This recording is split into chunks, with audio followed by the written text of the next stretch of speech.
Hey, what's cracking, everybody? I'm Devin Stanford, known as the 5-star man. You can catch me on Twitch, on all the socials. This is Brevin the Dude. I'm here with the Screaming Polynesian, Ernell Pearson. I hate it. I hate it here. I fucking hate this place. This is terrible. For our listeners at home, Devin has chroma'd a picture of me behind him. You can't really see it, but it's a picture of me being hugged by Vin Diesel. Hey, look. I got your nose. I hate it. Oh I hate my this shit. I fucking hate God. it so much.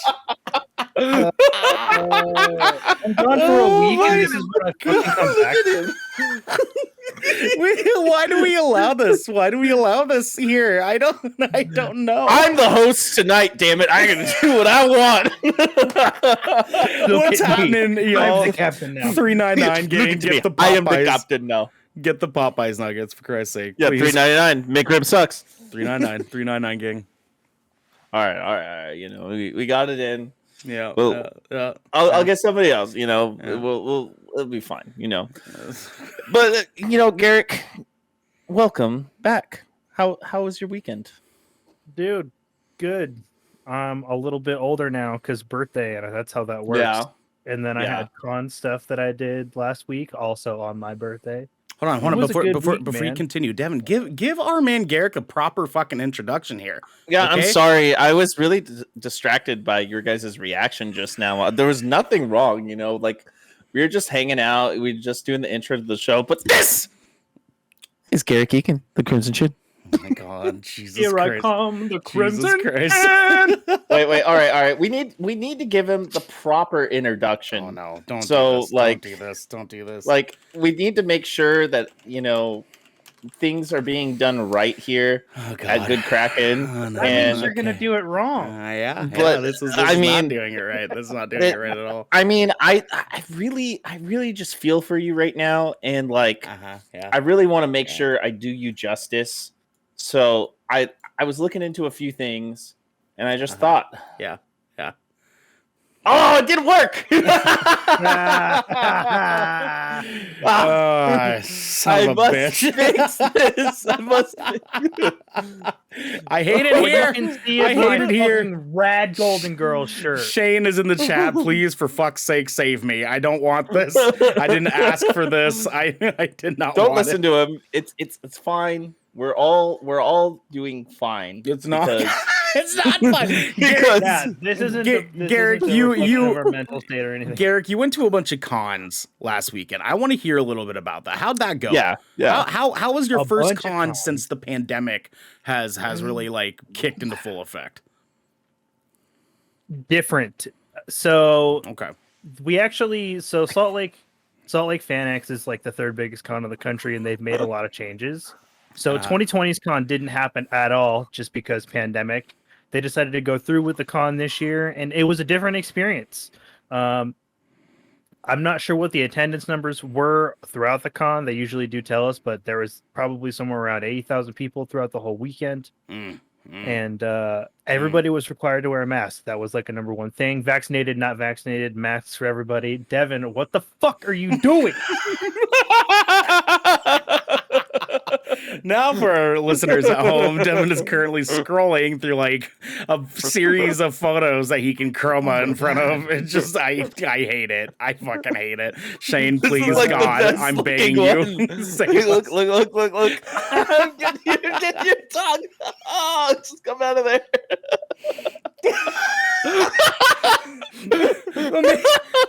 Maybe we. guys, this is the face Ernell makes when he sees a McRib. That is the face I make when I see That's a McRib. good face to make when you see a McRib because that shit's delicious. It is. Alright? It is delicious. Devin, Look, could you turn your mic just a smidgen down for me? You're peeking yeah. just a tad bit. Just Yeah, a tad dude, bit. I just love torturing you guys. I know. I appreciate. Garrick, hurry through really fast. Hit me with some of your con experience. What was some sick shit that you got to do at the con? Let's see. I think my favorite and biggest thing that I got out of this con was if you're a Supernatural fan, you'll know who. Oh my Jesus! I'm just gonna ignore him. We just gotta ignore Just him. continue. Otherwise, just continue. behavior Just continue. Yeah, just continue. So I got to meet like most of the main cast from Boy Meets World, including Tight. Mr. Feeney, bro. You met Mr. Feeney? Oh, Very dude. nice. Yeah, we got his autograph. We did a photo op with like 4 members of the cast from Boy Meets World. It was the actor who played Mr. Feeney, William Daniels, Ryder Strong, who played Sean, Will Friedle, who played Eric, the older brother to Corey, and then I want to say it was. I space her name. I'm spacing her name, and her last name is McGee, but she played Sean's girlfriend, Angela. Oh, okay. So that was, we got like a photo up with them, and we also got to meet Misha Collins, who plays Castiel and Supernatural. We did a photo up with him, and we also got to meet and do a photo op with Caleb McLaughlin from Stranger Things. Ooh, okay. I got to do a Titans panel with Alan Richson, the gentleman who plays Hank Hall and Hawk. Nice. Good Nice. stuff. Dude, It was a that's good dope. con. It was a very good con this year. Oh, and I got an autograph from like one of the voice actors. His name's Rob Paulson, and he basically like voiced half our childhood. Oh, okay. Like who?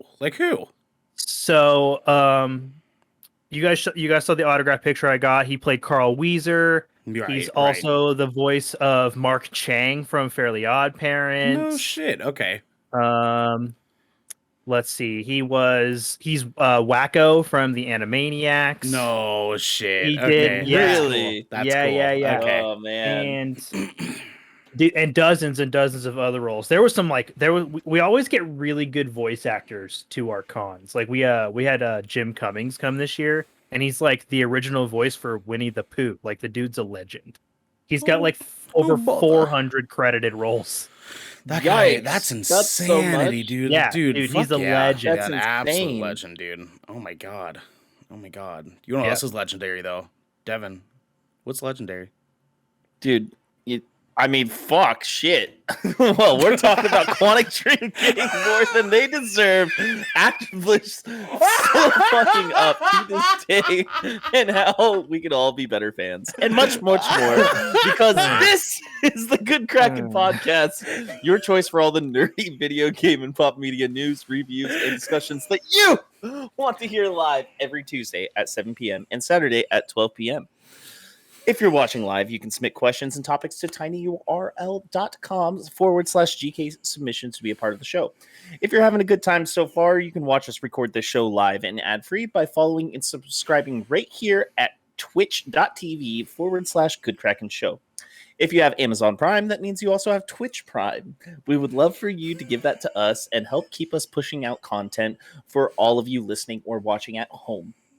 If you've emptied your pockets for the latest and greatest in entertainment, that's totally fine. Or maybe not. I don't know. Give us money. I'm kidding. You can catch our episodes on your podcast service of your choice. You know, we're on Apple Podcasts. We're on Google. We're on Spotify. Hit it up. Please review. Anyways, and you can catch that at 8 a.m. the next day after the cast. But you can also support us by going to our YouTube channel by clicking the link in the About section right at the bottom of our Twitch page and clicking that beautiful bell and big red button, or by subscribing to our podcast channel, searching Good Kraken ! And leaving a review there. Ernell! Yeah. So, dude, Planner work. fuck Go shit. on. Fucking shit. I killed that was well, fuck shit. All right, since that I one did worry work, for you guys. Garrick, we got some planner work here. Watch episode 51 with HiDro. HiDro was fucking rad. It was so good. Please, It was so good. like the chemistry. Like that was the first time we all met. The chemistry there, awesome. That was a really good show. Mwah. Very good. Like I would love to have him back when the time comes. Absolutely. Go check it out. It's on YouTube. It's in our VODs. There's podcasts. We talked all about where you can find it. Go listen, go watch. It's great. Follow our Twitter and Instagram. It's just at Good Kraken Show, all one word.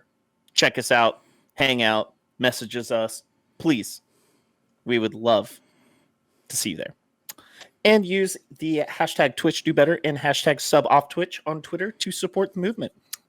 Ernell, give me the fucking horn. Yeah! No! Let's fucking go. All right. Let's go. Let's go. Let's fucking do it. We got some little waves. Also, Shane, thanks for the subscription, dude. I appreciate you. Yeah. Shane in the chat. We love you, dog. We love you. So yeah, we got some little waves here. Little waves is our little segment where we talk about some little things. As far as like news is considered, at least. Fuck shit. So yeah, fuck shit. The little ways where we talk about some news segments that we didn't think we're gonna have some big enough, deep enough discussions for us to have for our headlining like news pieces here. So we're just gonna kind of burn through these really fast. Talk about them in between. First off, Halo Infinite will hold 2 multiplayer weekend tests back to back. So this weekend is the closed testing for those that are specifically chosen for the Halo fucking player guy sign up thingy. The I want to be Master Chief Club. We're professionals. Yeah, exactly. Next weekend they are doing select times during from Thursday to Sunday. That is, give you guys exact dates here. The 30th through to the 3rd, and they will be at select times. They have not announced those times yet, but they said that they will give us updates throughout this week. Next, we got Neil Druckmann from Naughty Dog will seemingly direct episodes of The Last of Us HBO series. Yeah, dog, give me some of that. Give me all that Neil Druckmann. Hasn't he's been involved with it since the conception of the show, though, hasn't he? He's been directing and writing for it. He was consulting for it because he's the director for The Last of Us, and so like the director and writer. He's a director and writer for The Last of Us, and so he's sort of consulting and being there to sort of like help lead the way. But he got credited for some of the episodes that have been information that has been getting leaked out a little bit. And so apparently because they have 5 directors, including now Neil. So we're going to have the originator, Neil himself, doing some stories, some episodes in the show. It's going to be rad to have him being a part of that. I'm actually pretty pumped for this show, even though I haven't played the games, because I feel like it's going to make a really good like story for a show. I mean, like, if there's anything about The Last of Us that is, like, no matter what way you hash it, like, the story is fucking remarkable. No matter, if you like the gameplay or not, like, because even, like, there's tons of people that have, not played The Last of Us, but they watched Twitch streams of it being played of the damn game because they just didn't like the gameplay, so they'd rather just get their story fill out of it, and the story is just phenomenal. It's a phenomenal story. So yeah, there's no way Neil Druckmann isn't gonna fucking kill it on here. If anything, it could be one of those things where it's like The Mandalorian, where like the episodes that Taika Waititi is a part of are just like absolute bangers, just like over the top bangers, and it could be like that. Like the ones that are like that like really hit, you're like, yeah, that was a Neil episode. I'm excited for it. Dune debuts internationally with 36.8 million, with Shang-Chi reaching 320 million. So Dune has released in select countries outside of the United States. Already collecting $36.8 million is a pretty big fucking deal. That's a pretty big deal. Yeah. Like they're killing it overseas. They haven't even touched the US. They have not opened in a majority of China. It's only been released in Hong Kong. They're going to make a fuck ton of money off this damn movie, dude. Yeah. So, apparently, what was that article we saw like a week ago that Dune's success in a sequel hinges on its success on HBO Max? Yeah, it was. I think it's gonna do just fine. It was. It was. Yeah, It was no like problem I like Dune. Doing the absolute bare minimum. Fuck shit. Garrick's gonna quit. Good Kraken dog. Tonight's the night. Tonight's the night that this happens. I love it. I love it, dude. Yeah, no, Oh my god. you're right though, Devin. They're not. They don't have anything to fucking worry about, man. Nothing. Yeah. Nothing. Yeah, no fuck shit to worry about. All right. Yeah, nothing. No fuck shit at all. The Lord of the Rings composer Howard Shore is in talks to return to Middle Earth for the Amazon series. Fuck yes. That's the only acceptable choice in my opinion. Yeah, dude. They couldn't have gone with anybody else. Like he's the master of every orchestrated score, every composed piece of music in the fucking Lord of the Rings movies. Well, okay, Lord of the Rings, yes. What about Hans Zimmer? Oh yeah, no. I was talking generally. Yeah, no, like because the thing is, like, Howard Shore did a lot of like studying in like the Lord of the Rings realm to kind of get an idea of how he wanted the music to be composed. This man is a champion for Lord of the Rings as far as like musical composition is considered. This guy was it. This guy was it. There is no way they were going to be successful with anybody else. Maybe if there was, it would be Hans Zimmer, but then it would just like sound like this. Nolan Hahn. Anyways, next up we have. Oh, sorry, I lost my place here a little bit. Destiny 2's new Trials of Osiris matchmaking system is stirring controversy. So apparently they put out an update that is supposed to make it where after you lose, after you lose 2 matches of getting your ass beat in Trials, it's supposed to filter you into matchmaking with other people that have also been getting their asses handed to them. And then as you progress, you will then start to face more people that are also like, you know, doing really well too. Apparently the system, regular fucking matchmaking? Yeah. Apparently What the twist? Apparently it's not making much of a difference. Devin, stop talking in your microphone. It's not making much of a difference. Apparently No, oh Jesus Christ! Don't fuck shit. Yeah, apparently it's not making much of a difference. Some people are like, "Is this even fucking working the way it's supposed to be working?" We all know that Trials never has been working the way it's supposed to be fucking working. Let's be real. Hopefully, they can come out with some better details on making this as best as it can be. Matchmaking in Destiny just essentially is just dog shit. Don't be salty because you suck at PvP in Destiny. You know what I mean? I'm better than you. You know what? We actually should look at our KD. Is there a way to look at our KD on Destiny? Yes. Yeah. You get trackers on your banners and stuff like that that have your KD. I think you can find it in the app too somewhere. Yeah, and you can get a ghost shell that displays it in game as well. I don't like that. It's a kill tracker shell. I don't like that very much. How fucking bad you are. Niantic will shut down soft launch Catan World Explorers this November. So apparently this was a game that Niantic had put out in sort of a like beta alpha phase sort of thing and said, hey, we're going to come out of this game. We're going to do some testing on here and it's going to be officially out this winter. And everyone was like, yeah.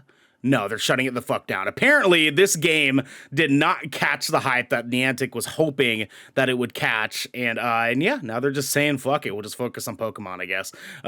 Settlers isn't because even that great of a board game. Yeah. People who like Catan are the type of people who don't even play video games. I mean, board games are life. So it's like, also, here's the other thing. Why would you be putting out other games when people are still mad at your most popular game for you taking away all the accessibility features while we're still going through a fucking pandemic? Well, they just put them back. They just recently put them back, so it's okay. We're good now. We're getting there. They did that. We're getting there. I stopped paying attention when they were gone. I was like, oh, well, I guess I'll delete this off my phone then. They're fixing some stuff up. But some other stuff that doesn't need fixing. New Venom 2 character posters tease the return of She-Venom. Venom needing fixing is up for debate. Let's be real. We all saw that first movie. Yeah, it needed fixing. It needed a lot of fixing. It needed a little bit of work. I liked it, but it needed a little fixing. Yeah, it needed some work. It needed some work in there. It was fun, but not like cohesive, if that makes any sense. Yeah, that's probably the best way to put it. Venom 2 was a really rad little, like, not Venom 2. She-Venom was a little, like, rad cameo that they had in the first movie. And yeah, they dropped 4 posters with 4 different characters, one for Venom, one for Carnage, one for She-Venom, and one for Shriek. Is her name Shriek? Shriek. Yeah. Yep. And each one of them got their own individualized posters, and that basically was sort of like leaking out like, oh, she's going to be back in this. Who knows if Venom jumps back on her or if she gets a symbiote of her own, and the blood recognition is there, something, but she's going to be back. And so we're going to get some hot Venom sex. Don't say what you're gonna say. All right, Devin, that's little waves. Hit us with some other shit, man. All right. Oh, I'll do it. All right. Anyways, go on. Fuck shit. Fuck shit. Heavy Rain developer Quantic Dream rumored to be making a Star Wars game. This is coming from Jared Moore over at IGN. Quantic Dream, the developer behind Heavy Rain and Detroit Become Human, is rumored to be making a Star Wars game. The rumor has surfaced courtesy words. There you go. From French YouTuber Gautas, who reports that the studio has signed on with Disney. This follows the company's shift to multi-platform after a long history of working exclusively with Sony. Ha! Take that, Sony. As ever, the rumor has surfaced. Wow. All rumors should not be taken at face value, but DualShockers reports that it has its own sources that confirm that Quantic Dream is working on a Star Wars game. The site reports that its source, quote, provided overwhelming evidence, end quote, of having connections within Quantic Dream, and that the Star Wars game has been the studio's project for around 18 months. The report notes that it's unclear what exactly that 18-month time frame entails, but the rumors within the, quote, French developer community, end quote, suggest that the game may have only begun full development in the past few months. While there has been no official word surrounding an upcoming Star Wars game from Quantic Dream, DualShockers reporter Tom Henderson has captured a screenshot from Twitter that showed the company had liked a tweet discussing the rumors. This far from confirms the Quantic Dream is making a Star Wars game, of course, but the studio has since removed its like from the tweet. While it remains unclear whether Quantic Dream will announce a Star Wars project in the future, one game from a galaxy far, far away that has been confirmed to be in the works is a remake of Star Wars Knights of the Old Republic. Yay! Hype! A new version of the 2003 RPG was announced at this year's PlayStation Showcase and will feature Jennifer Hale as she reprises her role as Bastilla. I think it was Bastilla. Bastilla. Okay. Bastilla. As Bastilla Sean. The upcoming KOTOR remake is set to be coming to PS5 as a console exclusive at launch alongside a PC release, with other consoles possibly to be revealed at a later date.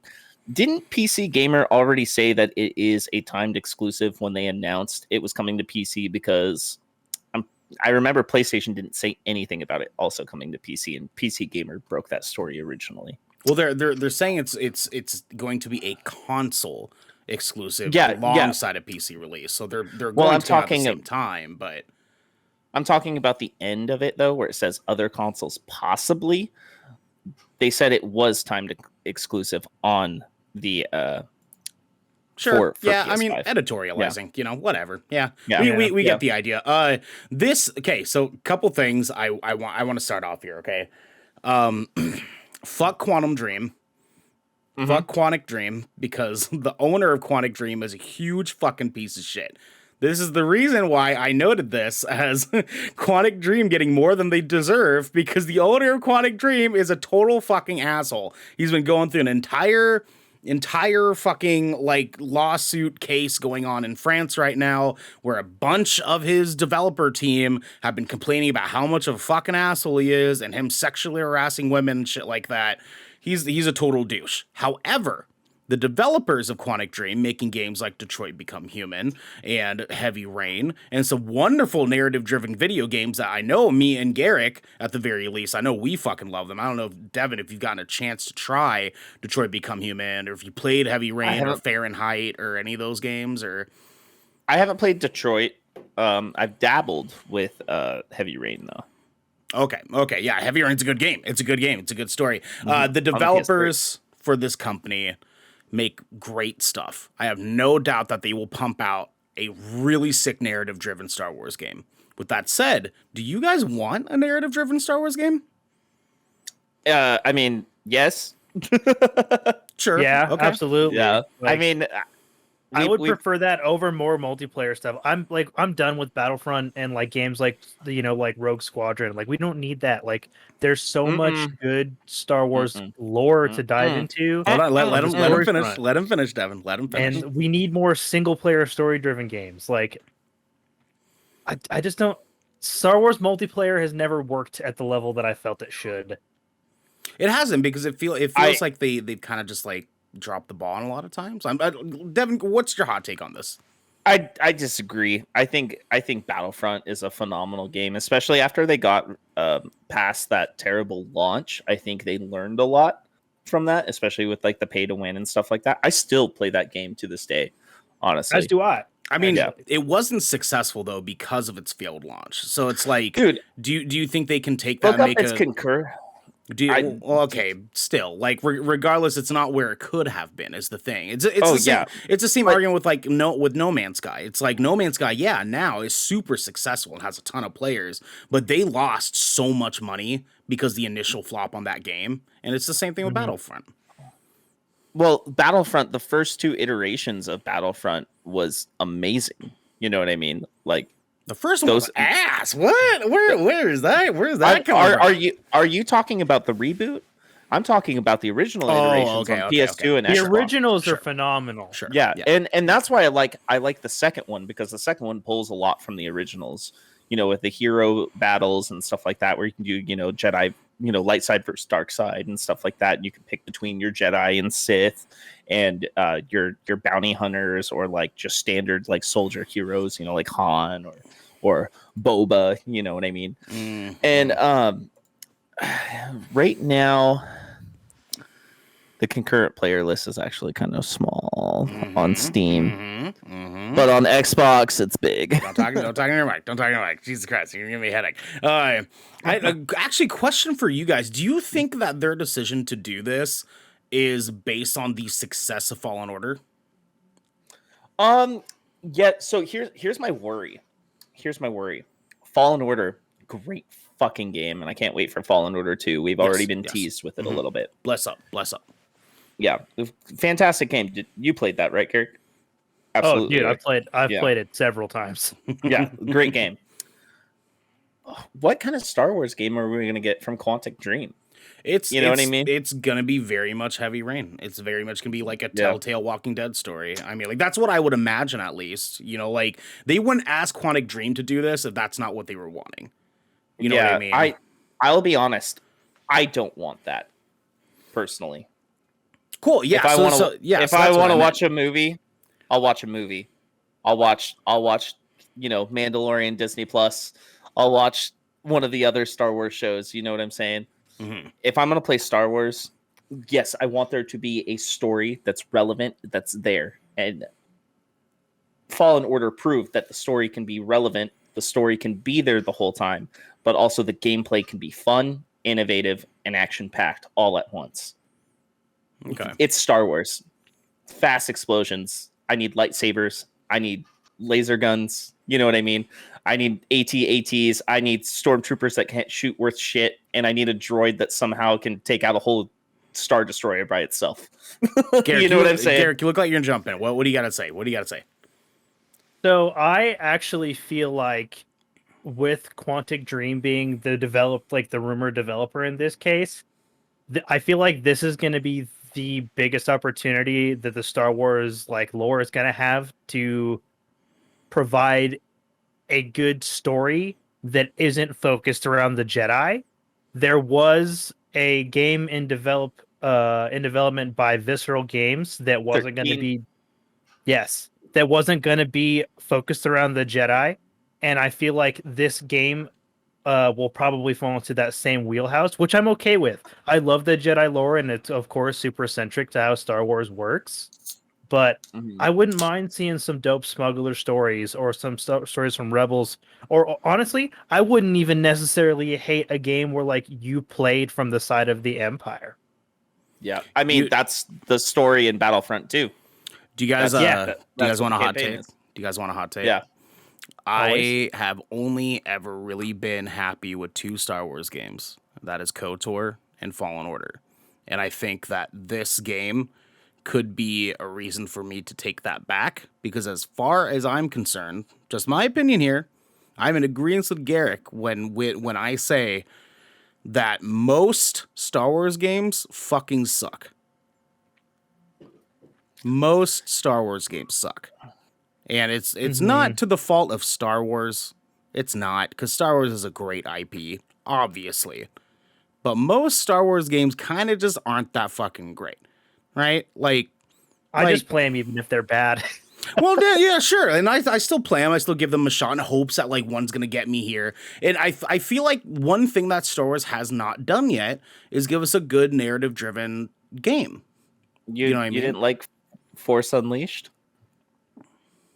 It's essentially Fallen Order before it was Fallen Order was a thing, honestly. I mean, kind of. Fallen Order, the reason I liked Fallen Order so much is because they took Dark Souls and put a Star Wars skin on it. Oh, that game is so much easier than Dark Souls. Come on. Fallen Order is hardly easier than Dark Souls. It is easier than Dark Souls for different reasons. But it is very much Souls mechanics. And so that was a big part of why I liked it. On top of the fact that the story was just fucking remarkable. And obviously we know that Star Wars can, as an IP, can come up with remarkable stories and give us remarkable stories and give us remarkable characters, memorable characters even more so. I think Quantic Dream has a chance here to give us something that we have not seen before. And I want that. Especially as a fan of Quantic Dream's games. Especially Detroit Become Human was a rad game. It was a rad game. Yeah, the story was a little heavy-handed because it was essentially the Jim Crow laws, race movement from the past 2 decades slammed into androids. So it was a little heavy-handed, but it was a rad game. It was a really, really, really cool game. And the idea of that with Star Wars on it seems fucking cool to me. Yeah, I mean, Detroit Become Human is on sale on Steam right now for $20. It's worth it, dude. It's a dude. Oh my god, it's gonna look so good on your PC, Devin. It's gonna look so good on your PC. You don't have to get it now, but when you get a chance, definitely play the game. It's a good game. It's a fun game. It's a good story. I'll think about it. I think you need to get into more narrative-driven games. You know what I mean? Devin, do you want to... Honestly, with Quantic Dream doing this, the only thing I don't want out of their Star Wars game is they need to fuck off with the QuickTime events. That trend just needs to go away. Nah, dude, I love those. I love those so much. I love those so much. If you have that complaint, you need to go talk to your Lord and Savior Sony Entertainment, okay? Yeah, see, that's what I was going to say. I love QuickTime events. I think that... I see what you're saying, Garrick. I think that QuickTime events are evolving in a way that's really, really cool. We've seen that with God of War. We can and Uncharted. Uncharted's done some really cool things with QuickTime events. I think that Quantic Dream also had some really cool stuff in Detroit Become Human. There's a chance that we can get some really cool QuickTime stuff, and the big part here is that that's really important with Star Wars, because that's the only way they're going to get people like Devin here, who doesn't really play narrative-driven games like that, in order to be I played JRPGs and tons of different story games. No. JRPGs are not narrative-driven games the way that we're talking about this. We're talking about Telltale Walking Deads. We're talking about Telltale's Borderlands. We're talking about Heavy Rain. Because you were saying earlier, Wolf Among Us. Because you were saying earlier that if I wanted to watch a movie, I'd go watch a movie. And that's what those games are. So it's I'm talking about Star Wars specifically. Okay. Well, I stand corrected. I stand corrected. Regardless, though, it's the only way they're going to be able to keep us around is if they give us some form of action in a narrative, story-driven Star Wars game. Some form of action. Yeah. They have and that's what I'm meaning. It's it doesn't have to be specifically Jedi and Sith. It doesn't have to be lightsabers. I just need something. My favorite Star Wars movie is Rogue One. That has nothing to do with Jedi. You know what I'm saying? So just putting that in perspective.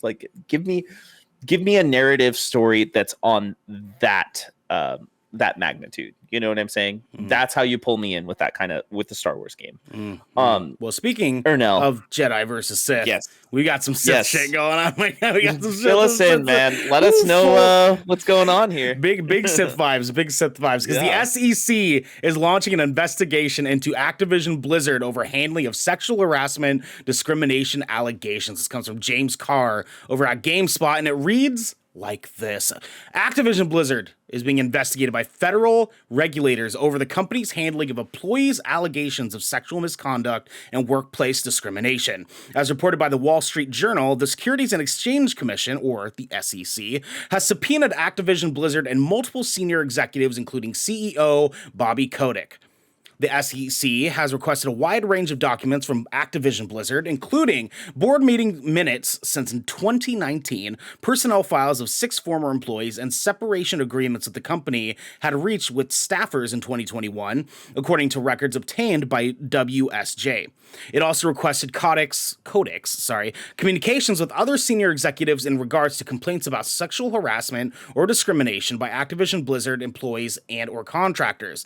An Activision Blizzard spokesperson confirmed that GameSpot that the SEC is investigating the company. Quote, the U.S. Securities and Exchange Commission is conducting an investigation concerning the company's disclosures regarding employment matters and related issues, and has since issued subpoenas to the company and several current and former employees that seek information related to this. The company is cooperating with the SEC, end quote, an Activision Blizzard spokesperson told GameSpot. The SEC is seeking to discern if Activision Blizzard properly disclosed allegations of workplace harassment and gender pay issues, and if that information should have been shared with investors and other parties earlier. An investigation by a federal agency like the SEC escalates the ongoing legal trouble Activision Blizzard has been dealing with since the California Department of Fair Employment and Housing sued the company for alleged issues of sexual harassment and discrimination back in July.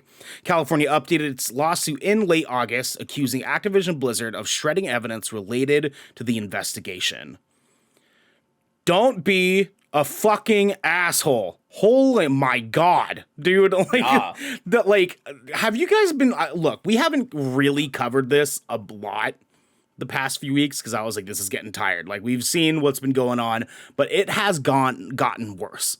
It has gotten worse to the point where Activision Blizzard is being accused of tampering with evidence. They're being accused of intimidating their employees to not say anything to the press about anything that has to do with the lawsuit. They are being accused of continuously and actually elevating the amount of harassment that is happening with the staff at the fucking company.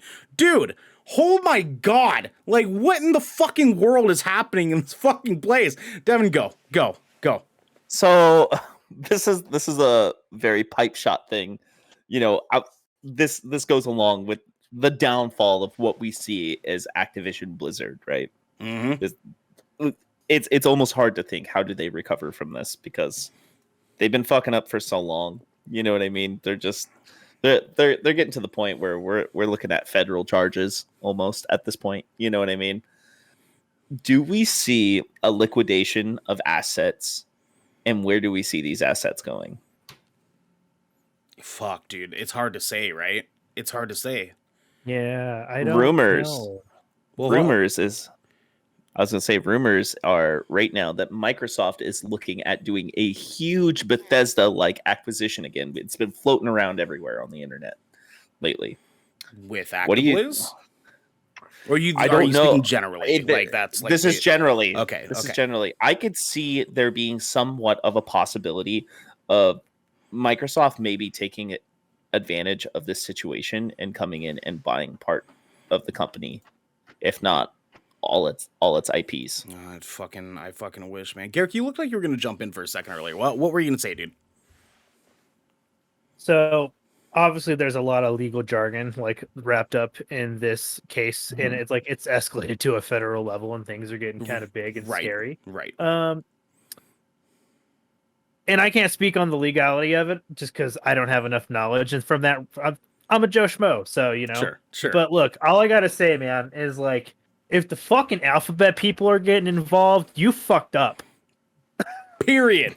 Period. There's not even an argument anymore, dude. Like it's shocking to me. And like thankfully there is nobody really arguing this. Like I've not seen a single person be like, well, Activision didn't even do anything wrong. They have nobody in the corner. We all know those kinds of people, and they probably all think Call of Duty Cold War is the best game ever. Yeah, sure. Yeah, no, it's you're right. You're right, Garrick. God. Dude, they're so fucked. Yeah. They're so fucked. Like, how did fuck they let shit, it get this bad? Like, sorry. Go ahead. It's just so fucking disappointing because, like, they have so many fucking IPs that millions of people play. And you know how fucking shitty it is to be like, I can't support your company now and the games that you make because you guys are a bunch of fucking bigot, prejudice, sexist fucking losers. And, like, we can't... Why? Like, fuck you guys for ruining a good thing for all of us for who liked your shit.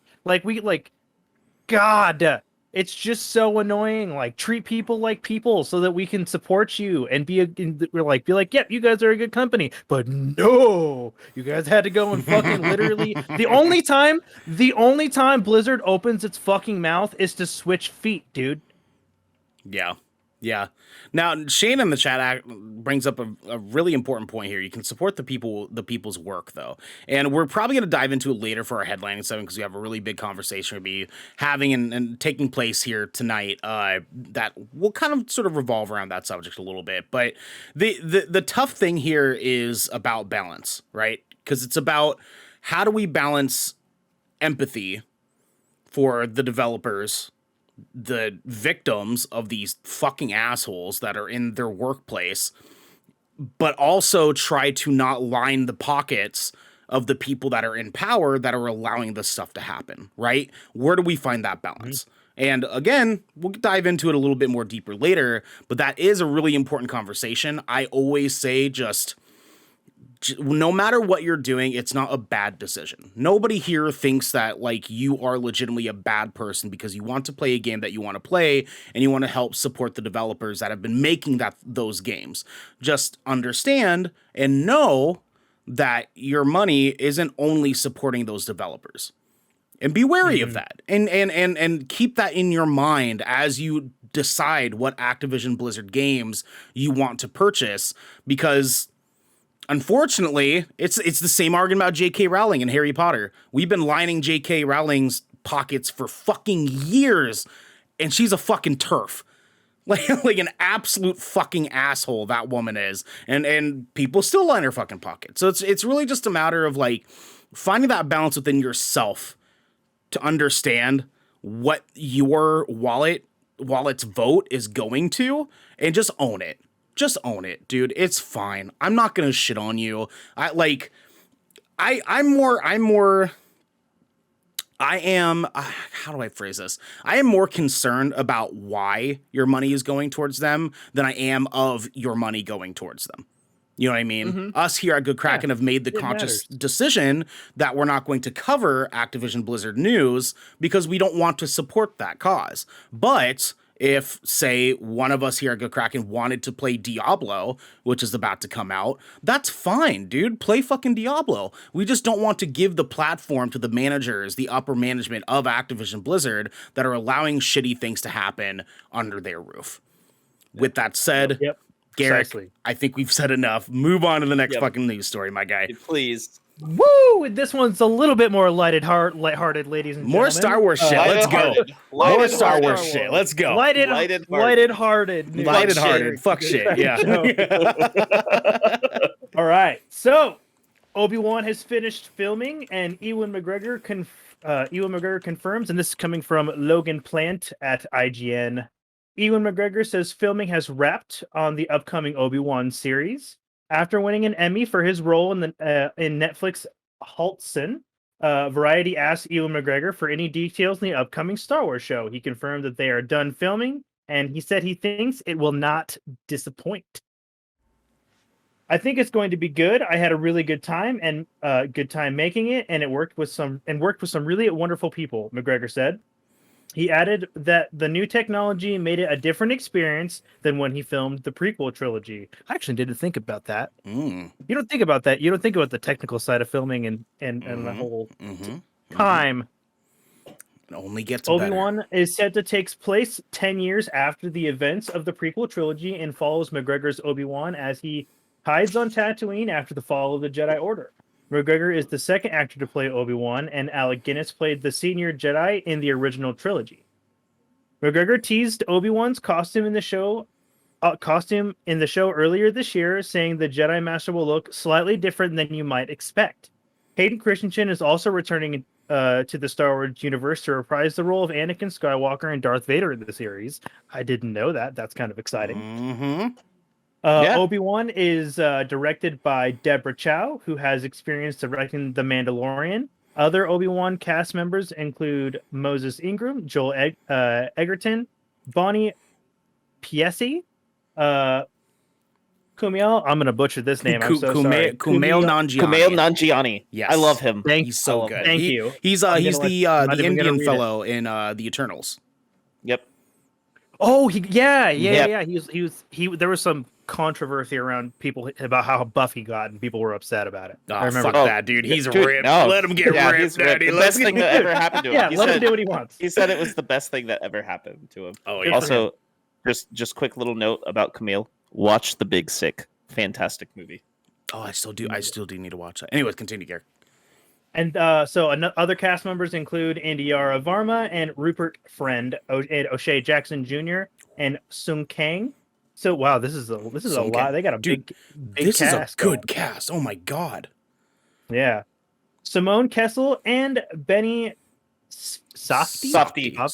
Yeah. Softy. The series is set to premiere sometime in 2022. Dude, Joel Edgerton is It gonna is. be in this fucking show. Are you kidding me? Joel Edgerton's so good. He's so he plays I believe it's Anakin's dad. In the prequel trilogy, he plays Anakin's dad, if I remember correctly. Let's get a fact check on that, Devin. I'm looking it up right now. Fucking hype hours, boys. I need Obi-Wan now. Yeah, dude. God damn it! It's gonna be a success. Look, Star Wars recently on the film side of things can be argued very heavily that it flopped, and but every series they've dropped in recent history, from the stuff they did before Disney Plus with Star Wars Rebels to now Bad Batch, The Mandalorian, phenomenal. Fucking literally tomorrow, Star Wars Vision comes out. Yes, yes, and it's all gonna rule, and it's all ruled. Star Wars has found a beautiful home in TV format on Disney Plus. Yeah, it's gonna rock. Give us more. You know what I'm really hyped for? So you start hearing about I was gonna say Ahsoka. You just gave us a big Gatsby moment. What's up? Oh, so this is just I just realized. Did you guys ever see that movie Bright? Yeah. So he plays the orc. It's Doesn't unannounced, but he's in Bright 2. Nick Jacoby. So there is a Bright 2 back. coming. Yep. What yeah. What does that have to do with this? I'm just saying. I looked him up, and they're making a second movie. Okay, I just wanted to point that out. Sure. I like. All right. I like It's it. all about me. I like it. I like but it. yeah, he's in Star Wars Episode 3, Revenge of the Sith. Yes, He's okay. Yep. Yeah. He's right at the end. It's who Obi-Wan passes off. Luke. Yes. Luke okay. too. Okay. So, okay. That's what it was. Yep. That's what it was. Yes. Yep. Okay. Yep. Yeah. He plays Luke's father figure. His foster Luke's father. Yeah. Right. Sure. Yeah. Okay. Yeah. Devin, are you hype on this? Fucking tell us your hype, dog. We just spoke on it. Fuck What's your yeah. hype? Yeah. Absolutely. Fuck shit. Absolutely. Yeah, dog. Oh, yeah. Yeah, fuck shit. Dude, of course. fuck shit, It's fuck Star Wars, dog. Of course I'm hyped. I was the person when we were watching that PlayStation showcase. I was pumped that KOTOR, got a announced remake, and I was like, yes. And then I saw only on PS5, and I was like, fuck this shit. You know what I mean? and then I saw the article from PC Gamer, and I was like, okay, I'm hyped again. You know what I mean? So, but absolutely, dude. Ewan McGregor is a perfect Obi-Wan. He is Obi. Ooh, yeah, he is our Lord that's- and Savior. He's our Lord and Savior, Obi-Wan. He is that's facts. arguably the most beloved character to come out of the prequels, like films. Oh, for and, sure, like, for sure. he's just I'd so say he good. is. He Yeah. is. It's not even an argument at Well, this I point, mean, you know. maybe Darth Maul. I'd say maybe Darth Maul is a second. Oh, dude, for a second I thought you were gonna say quite fucking Jar Jar Binks, and I was gonna be like, "Yep, I see that." With that said, let's fucking move on, dude. I don't want to talk about that anymore. Last thing we need is Jar Jar talk. Some fuck shit. Fuck shit. Fuck shit. Misa fuck shit. Misa fuck shit. Oh, Raven came in at the worst time. Yeah. I am leaving promptly. I hate it here. I hate it here too, Raven. I can't stand this place. Wait, Mom, did you come say pick me up, you please. hate I'm it begging. here? Mom, I want to go home. The sleepover got weird. Devin, please, for God's sake, start the hands-on segment. I'm begging you. All right. So this is segment 2 of our show. This is what we talk about, what we've been playing and or watching, and we tell you all about it and see if it's something that interests you. Garrick, I know you just read, but I'm interested in what you got to say. What I have to say, huh? Yeah. Okay, so are we doing the one at a time thing still, or am I saying both? No, you do you both. You both. do a half want one both? and a full one. Sick. All right, cool. I'll do my half one first. God fucking Damn it. God damn it. Damn it. God fucking Dude, damn I do it. love me some spam though. I do, yeah. Fucking hungry. Anyways, Honestly, I'm about to look. make some spam fried rice here in a minute. You don't stop. I bro. am. I haven't been watching a ton of shows lately, so I met Alan Richson at FanX, and he plays Hank Hall in Titans. But to me, the character I know him as is Thad Castle from the Spike TV show Blue Mountain State. So I've actually been kind of taking a nostalgia trip, and that's what I've been watching lately. I just restarted it. Look, I'm not even going to sugarcoat this shit, people. This show is very much 2010, and it was on the Spike Network. Okay, like don't go into the network? show. Expect The network. I can't stand you. I can't Dude, stand even you. words are hard. Can't stand you.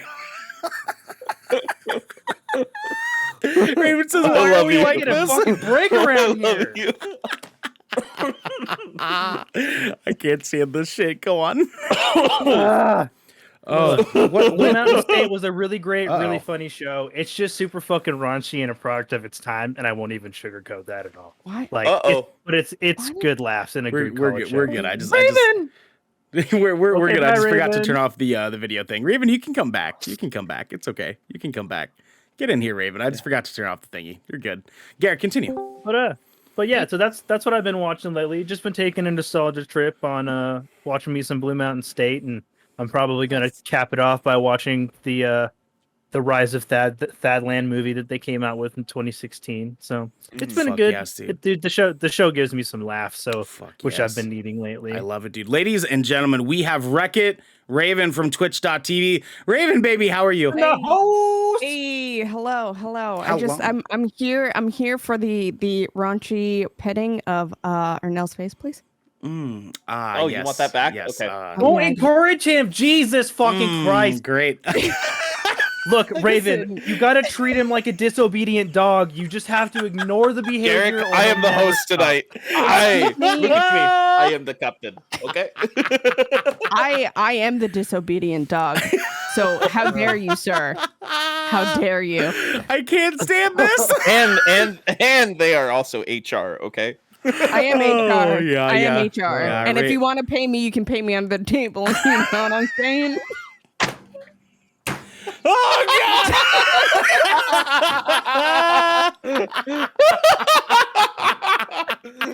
What is this show? What is this show? Consider this my official resignation, please. This is the best and worst piece of content we've ever put out in our fucking lives. I am so here for this. Why am I still behind you, Devin? What? All right, you guys want to hear what game I've been What are playing? you talking about? Yes, please, Garrick. Tell us what you've been playing. Go. We got just for kicks in the chest is what have I come into? What's happening, Just? What's happening, the game I've dude? been playing. Pure chaos. I've been playing a game. I played. It's actually a really short game. I played and beat it in one day. But it's called Superliminal. Okay. This is on Game Pass, right? Yeah, so the game itself is a little older. It came out in June this year, but it just recently got put on Game Pass. And I was just feeling kind of a puzzle game. Literally just stumbled across it on accident. A whole playthrough, if you're like bad at puzzle games, is going to be like maybe 4 hours. And that's like if you're like absolute dog water tier puzzle game player. Yeah, Dollar Tree. I don't like being attacked like that because I know for me it would take at least 6. Okay, so fuck So but the whole game is based around like it's like optical illusion puzzles. Ooh, so it's all fucking perception based. That sounds And it was a really cool experience. And so like the whole thing's kind of based in like the fact that your character is in like a dream state and they're going through like some sort of psychotherapy while in that dream state, and you're solving these puzzles. And it actually gets a little dark and kind of like there's like some psycho like thriller sort of elements to it. Like it was a really interesting playthrough. I didn't expect to like it as much as I did, just being a very short puzzle game. But the fact that it only probably takes a couple of hours to get through, if you like puzzle games, you like games that are atmospheric and just kind of short, it really reminded me tonally to this. I am spacing the name, but it was a horror game where you actually played from the perspective of like a neglected toddler, with like a drunk mom. I cannot remember. But tonally it kind of felt like that. But it was all puzzle based, and like the puzzles were really cool and like very think outside the box. Definitely worth playing if you just want something to vibe on for a couple of hours. Check it out. I like vibing. Question. Yes. Pick me. Yeah. Hi, Ernell from GoodKraken.com. Are there any wet dreams? God damn it. No, Ernell. There is not. You need to quit playing sex with Satan, buddy. Yeah, I know. I played it. All right. I played it, Raven. Play it? Raven, I beat it. I'll talk to you about that. You beat it. I'm gonna. What ending did you get though? We'll talk about that. We'll talk about that later. We'll talk about that one off stream. Yeah, we'll take that. All right. Me and you. We'll take that on after. That's my week on games and shows.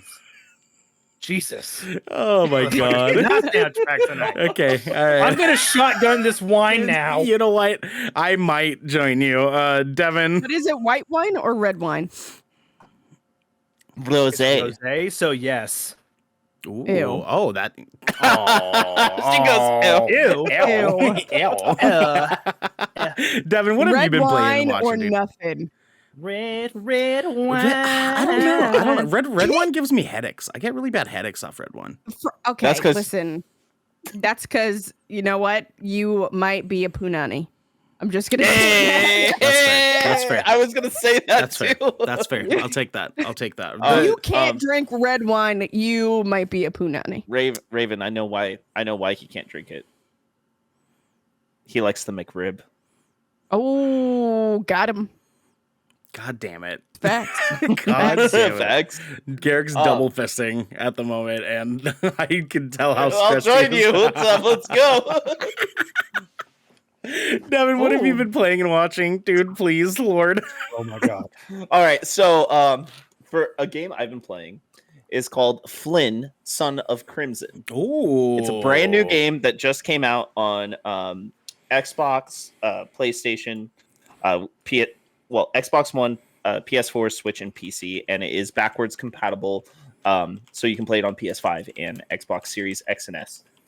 It is a side-scrolling beat-em-up game, very much in the vein of like Dead Cells or Undertale or gosh, Shovel Knight. It's like one of those games. It's Same just art like style, or it's kind of got like a little bit of a pixelated 2D art style. It's really good. You should definitely look it up. This is your kind of game. ooh. There's a few different kinds of weapons. You have a spirit wolf dog with you. I'm throughout already it. in. Take my Yeah. wallet. There is some puzzles. You have to like open doors for your wolf dog to like get through and progress and stuff like that. And the two weapons that I've really seen so far is a sword and also like these claws, like bear claws that you get, like like melee style, like monk abilities. You got to collect orbs for your health. You collect like red rubies and stuff, kind of like in the vein of coins and stuff like that. What's really cool is like how like in Fallen Order or like a Dark Souls game or anything of that nature, there's like a queue with an enemy, right? Like they kind of have a queue before they attack. And you kind of have to like learn the enemies and read their cues so that way you can avoid and like counter and stuff like that. Oh, This game also has Good that old element. telegraphing. Exactly. Yeah, this game also has that. Once you learn how the enemies attack, it's kind of a breeze, but like a fun way. You know what I mean? You just feel like you're... Hold on. So you're saying this is a side-scrolling platforming beat 'em up with Dark Souls combat? Like, why is this Garrick? Why is this Garrick's game? Like, this is Garrick's game. Like, why is like this? Yeah. Garrick Why needs am to play I not this. playing this? Yeah, dude, Well- you need to fucking well- play this game. That I told you this was you were gonna like this game at the beginning of the show, Yeah, did I not? you gotta play this shit, dude. So what? Yeah, What is this on? What is this? It's on available? Game Pass. On PC too. Yeah. Yep. Well, Yeah. There you go. Yeah. It's I'll really be keeping fun. that. I've only sunk about an hour and a half into it and cleared like the first area. Guys, you need to play this game. It's free. I was reading some reviews earlier before I started just to like see what I was getting myself into. They say it's only about a 7 to 8 hour experience, so we could all blow through this week if you You got get the chance. 5 to. stars, big horny. Yeah, and that's if I can get away from Destiny and DayZ for a night. I'm saying just for kicks in the chat says you had me at free, and I'm saying that's big retweet vibes. Yeah, you got me dude, at free every time. Let's go. Honestly, so far this game is a hard 8 out of 10, and I say that hard. So am I. like that work. Yeah. Yes, Raven. Yeah. Tell him at home. That was Retweet my again. nickname in college. Hard 8 out of 10. Yeah. This is I great. didn't like go this. to college. This is good. I'm dumb, all right.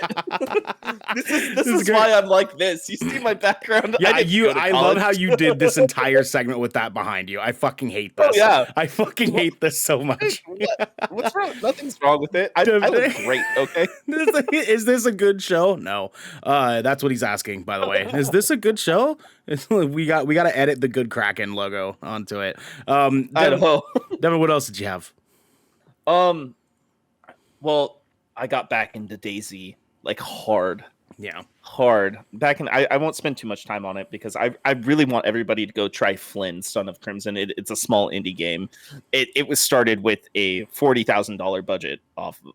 Like, please go play that fucking game. Yes. Love Like a indies. Kickstarter Love game? indies. Huh? is it like a Kickstarter game?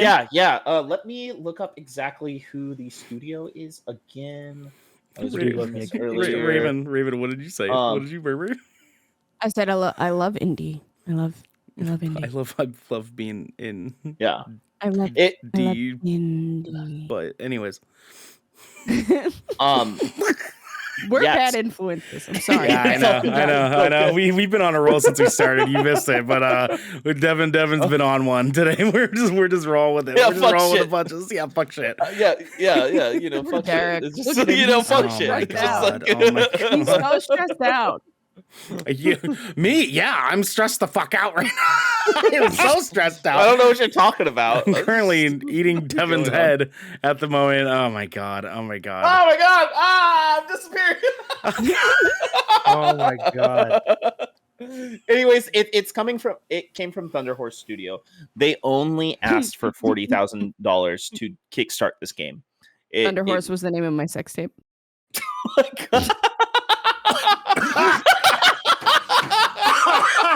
Oh God, fuck. Same.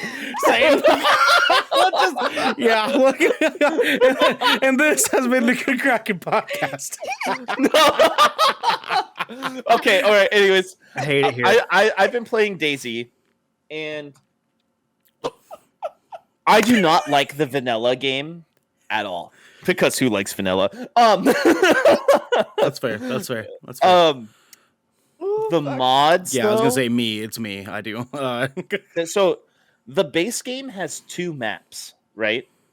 The mod community is so vigilant and so like they work so hard on this game. There is 20 maps for DayZ right now. Like, I shit you not. It is fucking awesome. I've been having a good time with it. If you just want to survive in the world, get it on PC. There's a fly. Okay. And, Wow. if you need like a good time wasting game, like hit me up. We'll go out in the world. We'll do some hunting. We'll have a good time. Anyways, that's it. That's all I got. That's all I did this weekend. If you want to survive in the world. Oh my lord. Be here anymore. This is the best piece of content we've done so far. I'm fucking Is it? crying. I'm fucking crying. I can't.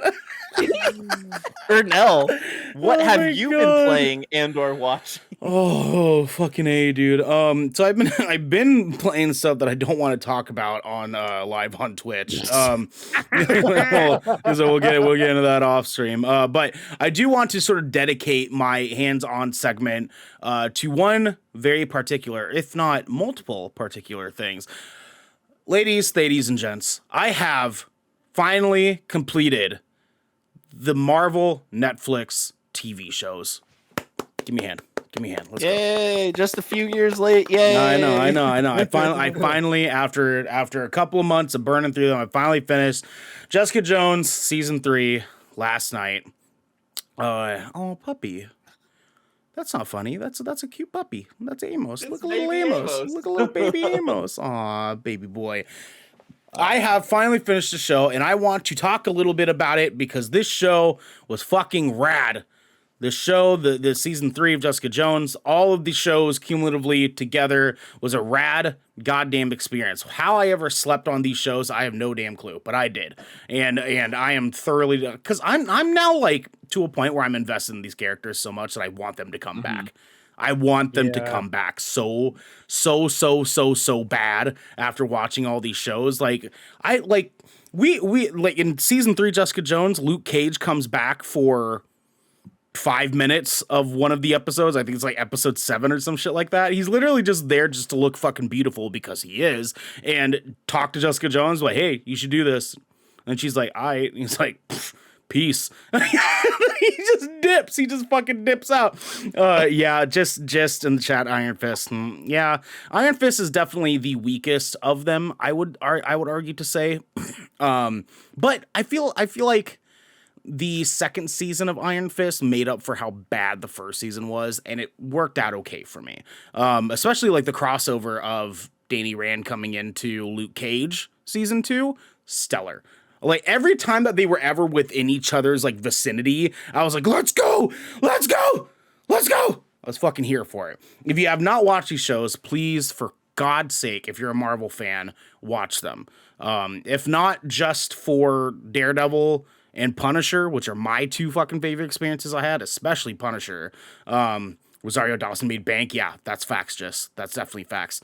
Please, for Christ's sake, watch these shows. If we get these characters in the MCU, I will actually, at this point, shit myself, pull the shit out of my pants, That's wrap it disgusting. in Okay. tinfoil, put fish hooks in it, and wear them as earrings, okay? Like, I promise you, I will absolutely be living on the top of my fucking life if they come into the MCU. I am here for it. I am so here for it. Okay. Why was your go-to to make shit earrings? You see, Garrick, I'm not currently taking questions at this time. Times out or no. I should have fucking timed you out a long time ago, you son of a bitch.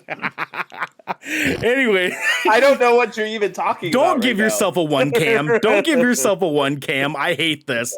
Don't give yourself a one cam. That's What are you talking about? Devin, dude. What's our headlining segment tonight? Again, my guy. What are we ranting about tonight? Tonight's minute. Fuck shit. Okay, that's what we're ranting about right now. Episode all right. 52. Fuck shit. That's the title of tonight's episode. Actually, before we move on, Raven, since you are here, Me. is there anything that you've been playing or watching?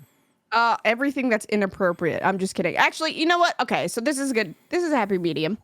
I haven't played Lust for Darkness yet, and I actually played the prologue yesterday.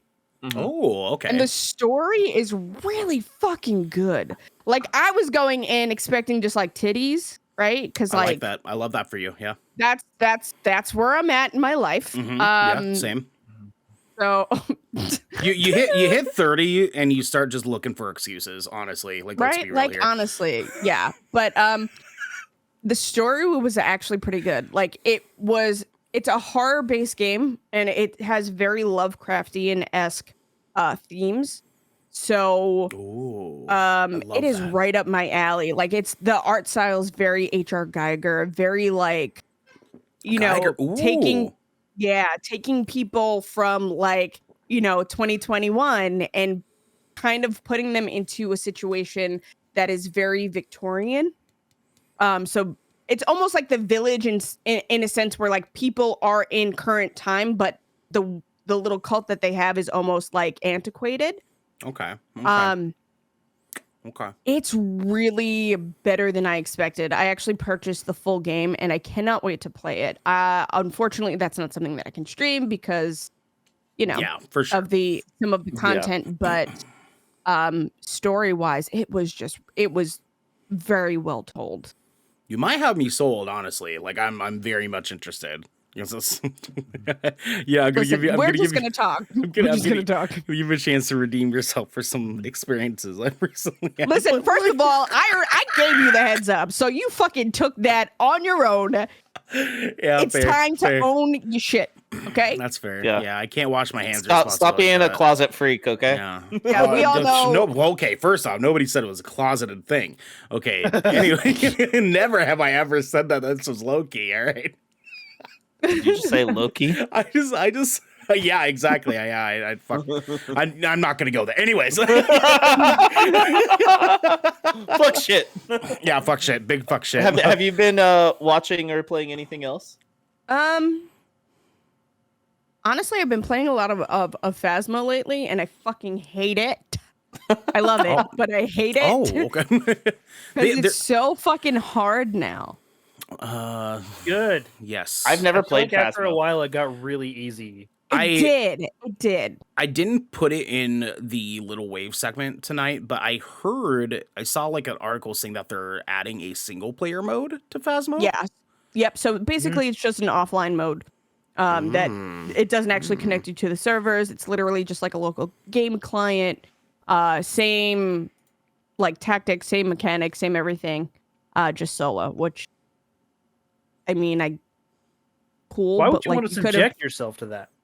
Well, I mean, I'm a sadomasochist, and I might just want to, okay? Because maybe that's how I get Valid. off. Don't you fucking judge me. Okay, yeah. No king shaming here.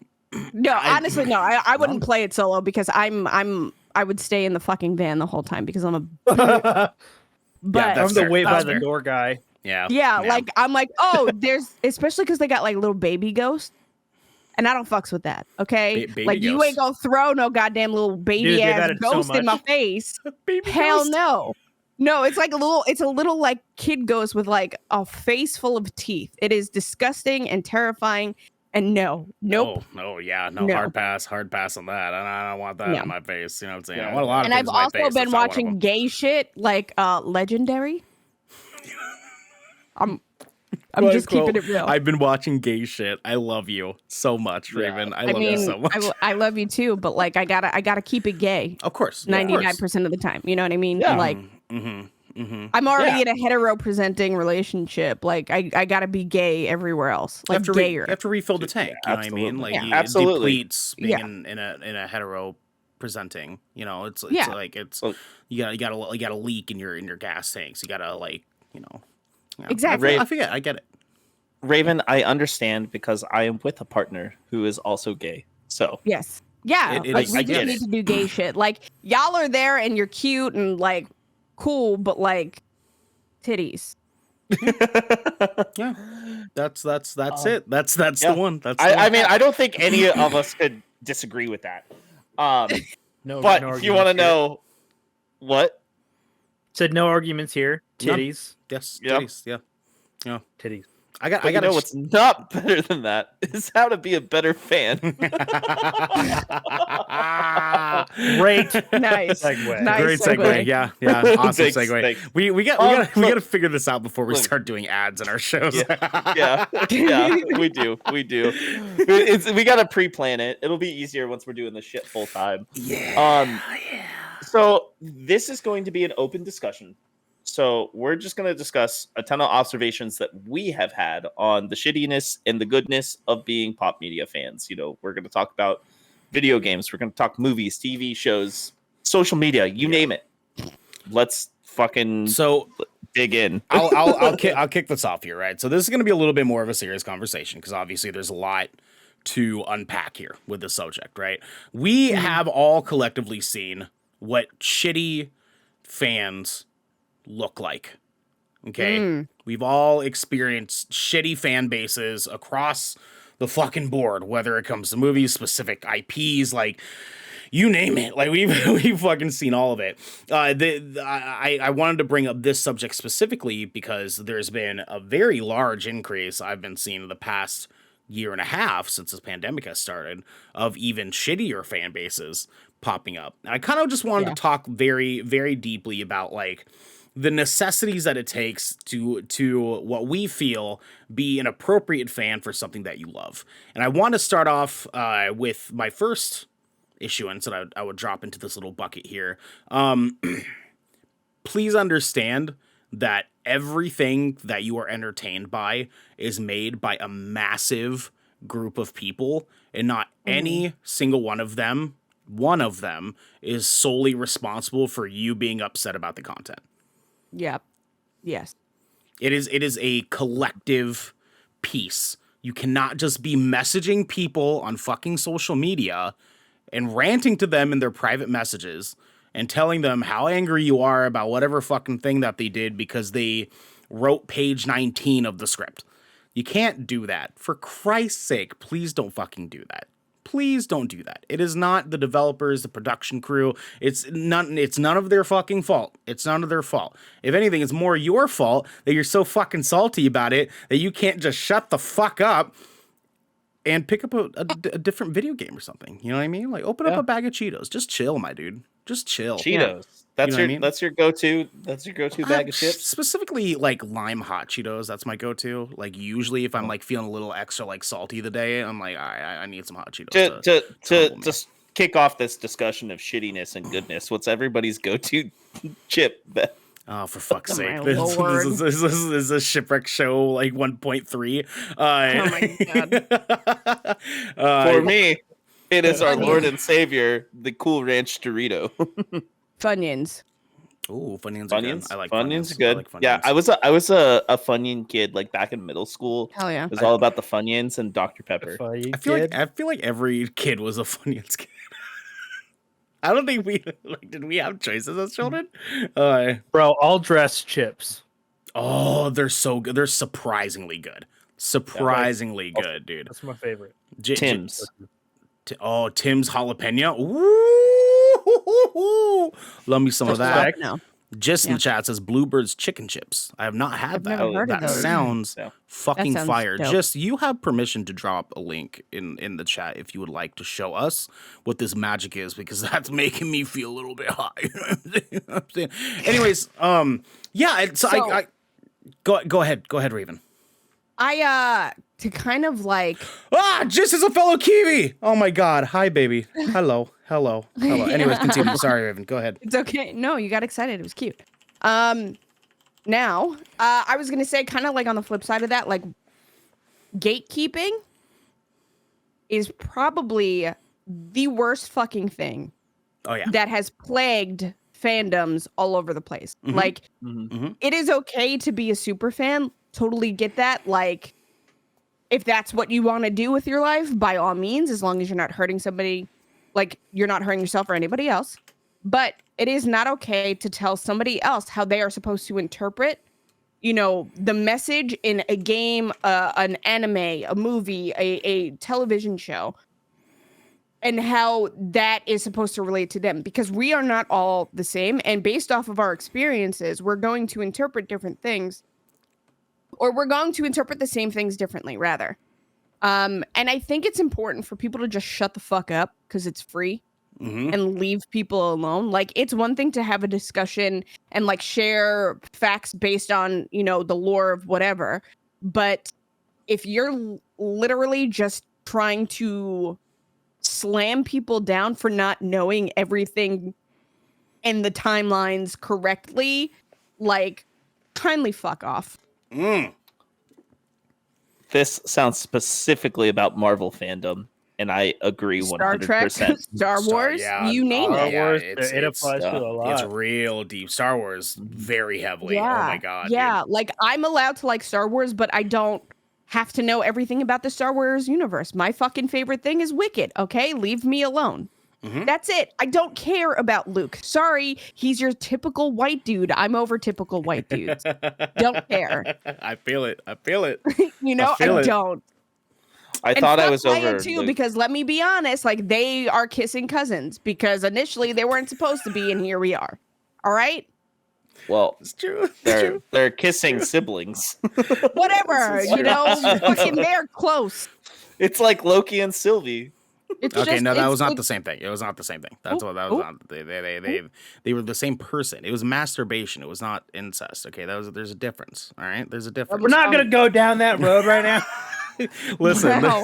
Yeah, no, I'm with Garrick. I'm not doing that shit. Garrick, Devin, what's some thoughts you guys have on this stuff? Like, what are some things that come to mind initially when we bring up like how we need to be better as fans of the things that we love? So, like, not only just for like pop culture, but like in general, if someone is being called out for being shitty, justifiably, do not defend that person's shittiness just because they've made something great.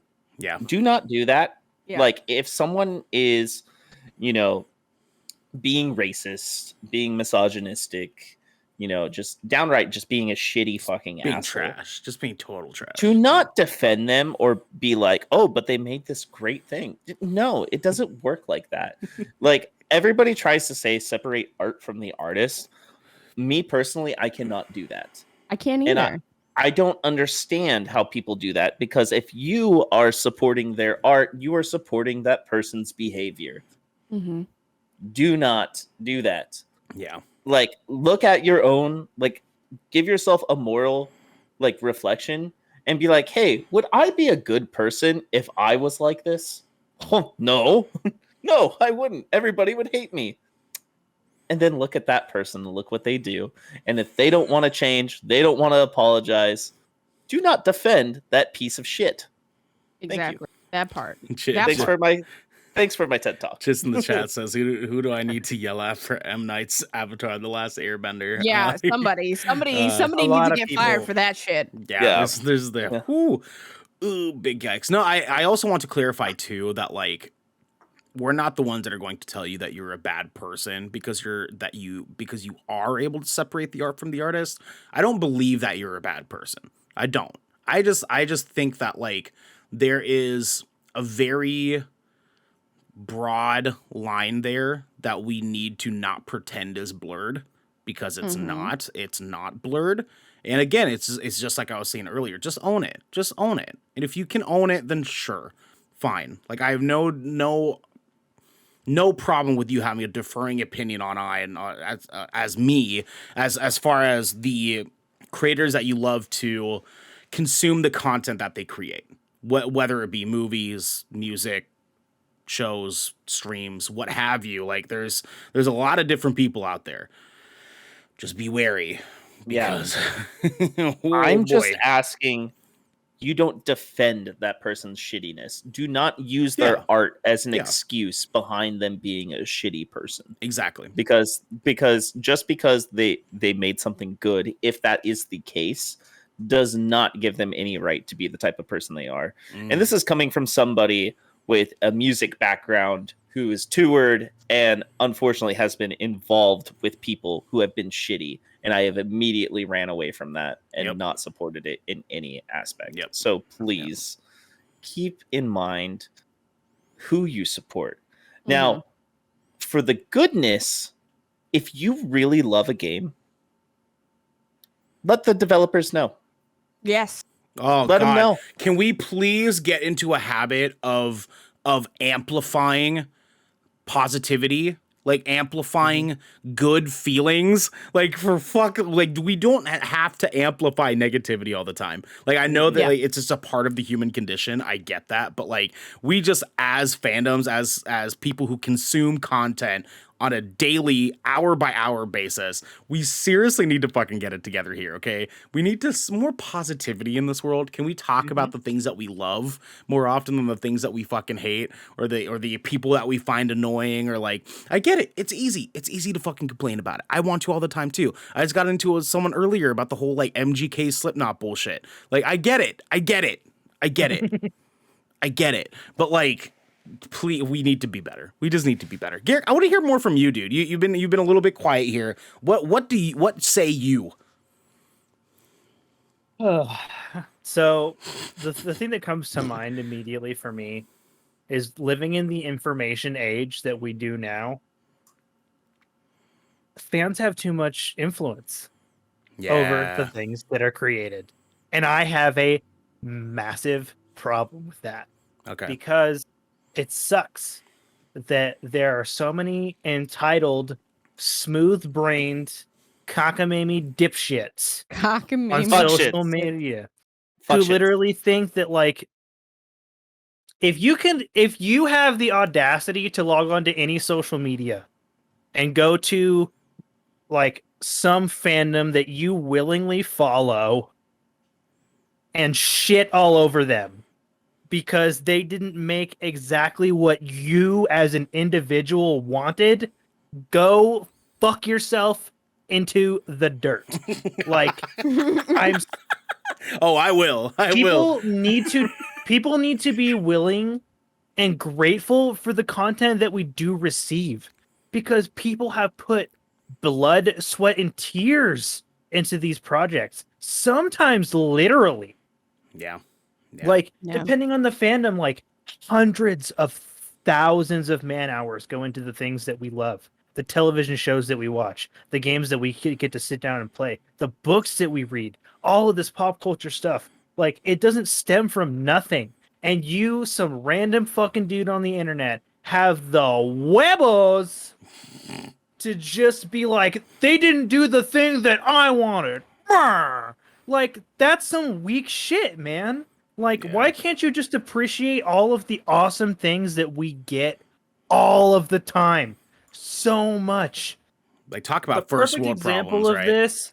The perfect example of this, and like, I'm going to catch some heat for this one. Star Wars fans have to be the worst fans of any fandom I personally experience. I agree. Because they're never happy. Thank you, dude. They're never happy.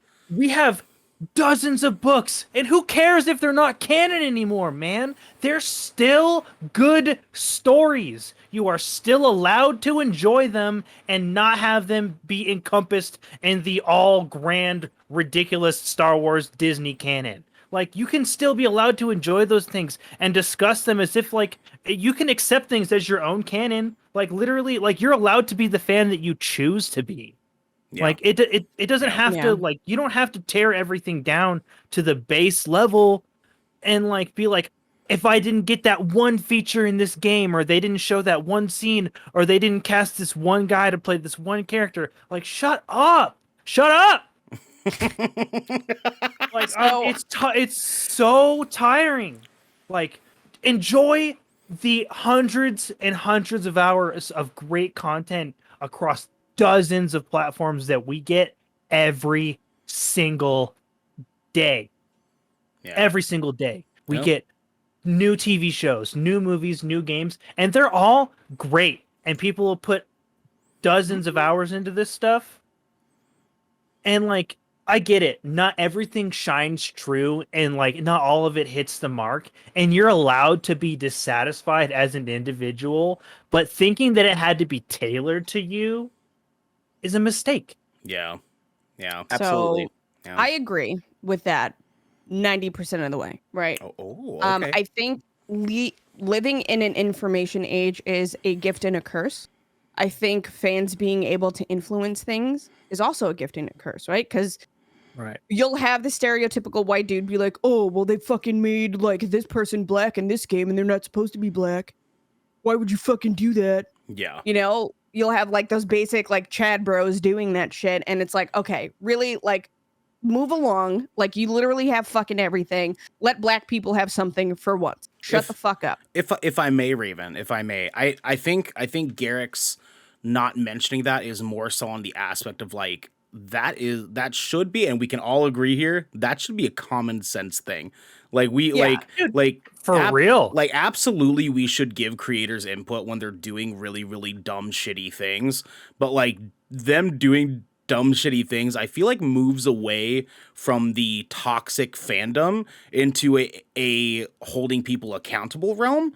And I think that's like, those two things are not synonymous. Like, they're very much like two very different arenas. I would venture to say you're both right here. You're both fucking and that's why like that's why I said like I mostly agree with him, because like I think there are a lot of people who really just feel like they are owed something in this space and they're not. Right. Yeah. But I also think on the flip side of that, like, input is important. I think where I kind of wanted to just fill in a little bit is, if you're not being responsible and respectful with your criticism, like, shut the fuck up, right? Yes. So there's a difference. That's what's key, right? Yeah, there's a difference between just fucking shitting on something and saying, hey, you know, like, I'm not super happy with X, Y, and Z because of, you know, A, B, and C. There's a difference there. And I think that feedback is important, because I know I had to do something very similar recently with a horror game that I got offered to kind of play the demo for. And like, I don't typically get motion sickness, but the way that the character that you were controlling was bobbing the head was it was a lot. And I was actually getting sick playing the game. Yeah. So like, I did almost like a small review, and I was like, you know, story so far really good. Couldn't get past like the first 10 minutes because, you know, the movement mechanics were really a lot. So from an accessibility standpoint, this may not be a good game to play. And then you see like a whole bunch of other people just like shitting on this game. And, you know, mostly white dudes. Like... Sorry, you know, I'm just saying, like, it honestly, like, I'm just gonna fucking say it. Mostly, like, cisgender, hetero white dudes are the ones who are fucking shitting on shit. A majority of the time, that's what I see too. Absolutely. And then there's me. Yeah, you're one of the good ones. But you're like, here for a fucking reason, Garrick. So it's like, so like we see a lot of this too. Critical without being like shitty, like disrespectful. Yeah, exactly. Yeah.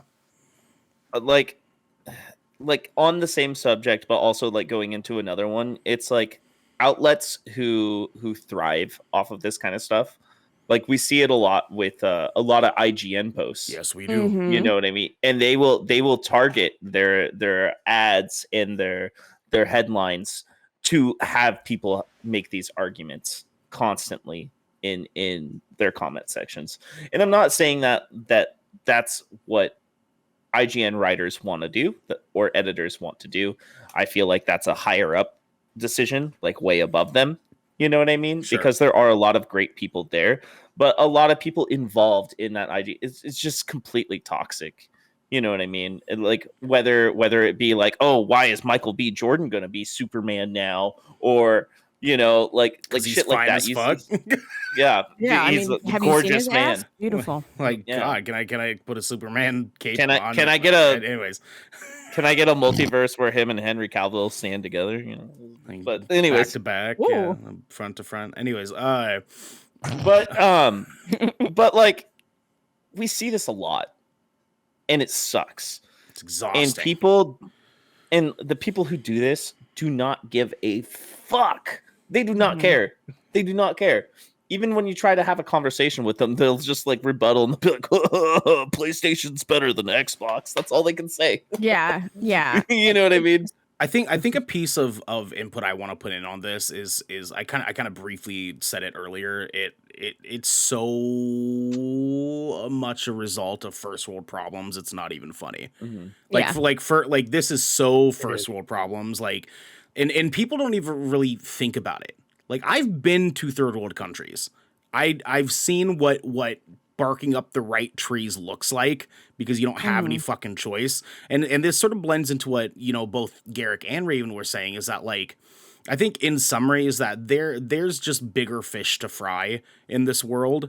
And it's like, that bigger fish is things like holding people accountable for being shitty.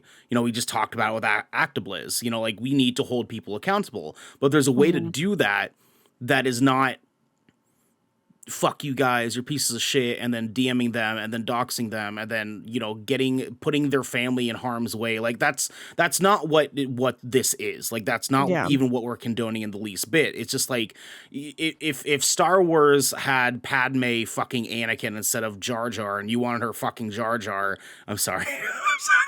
I'm sorry. And you wanted that because of your own fucking weird headcanon.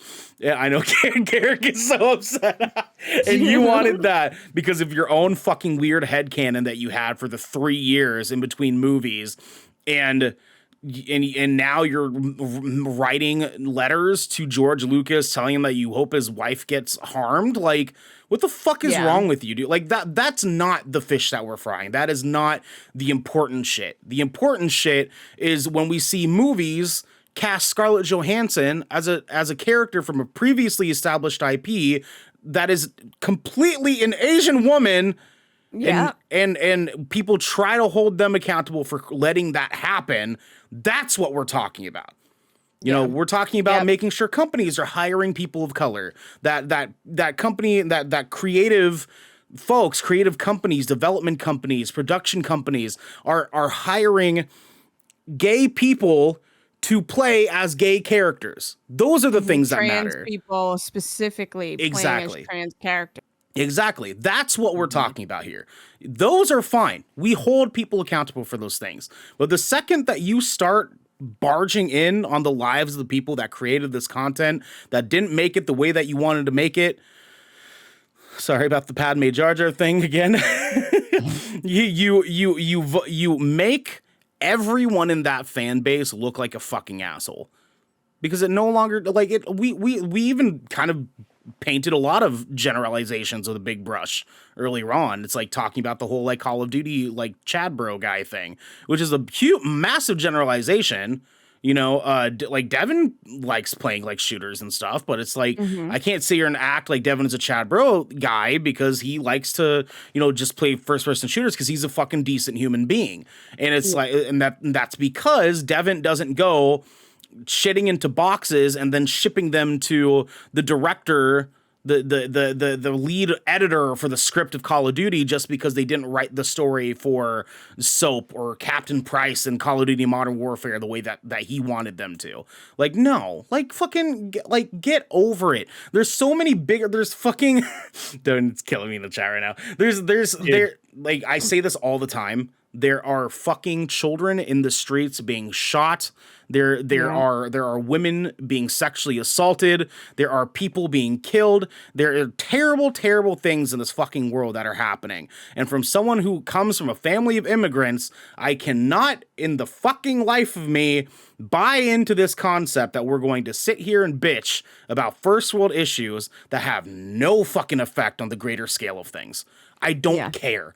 I don't care. As long as you're not racist, you're not homophobic, you're not fatphobic, you're not ableist, what have you. All the isms As long as you're not those fucking things, I don't care what the fuck you make or how you make it. Just give me a rad story and I'll be fucking happy. You know what I mean? Maybe a titty or two. But like, give me a rad story and I'm fine with that.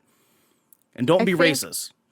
I think we're in this weird space, in this weird time where you either expect to agree with something 100% or like, fuck it, it's dead to you.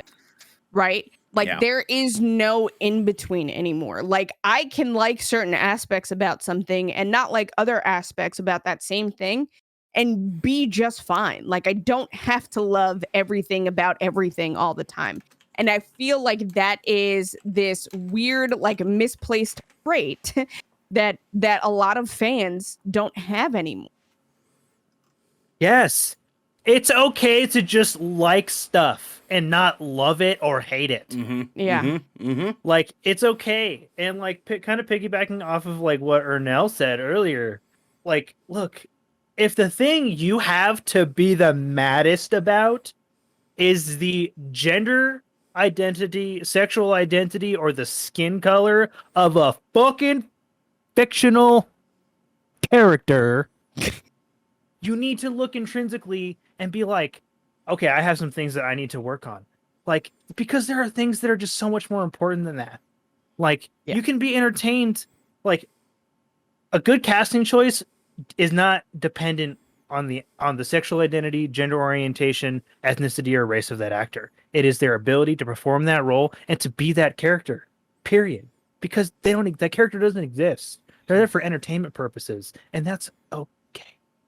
It's okay. It is okay. I mean, that kind of stems into, you know, the conversations of like representation and such, which like obviously, you know, like is an important ordeal, but it's like you don't see like me and Raven as being like very much like passing people of color, right? It's did you time out Chase in the chat? Oh my god, the chemtrails bullshit. I can't stand you, Chase. I love you, baby.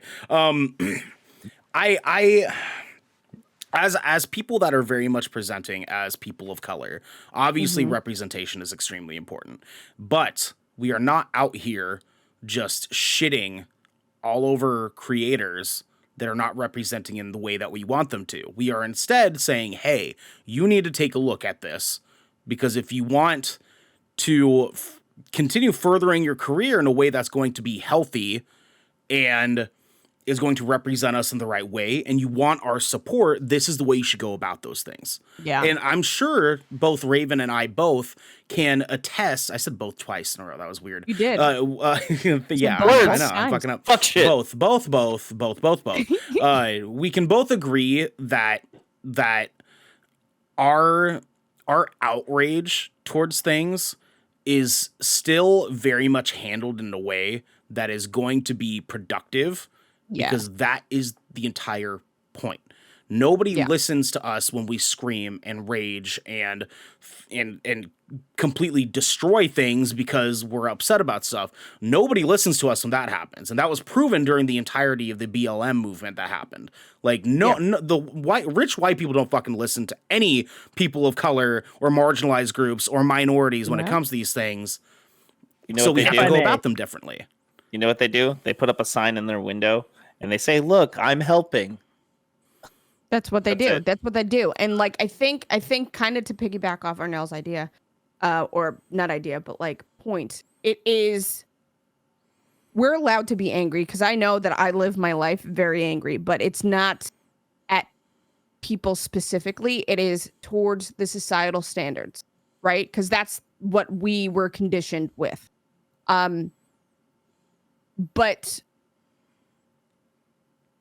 yes, you know, we've had to. No, I'm sorry. I'm trying to form it's okay. thought. Yeah, no, for sure. And be you know, professional.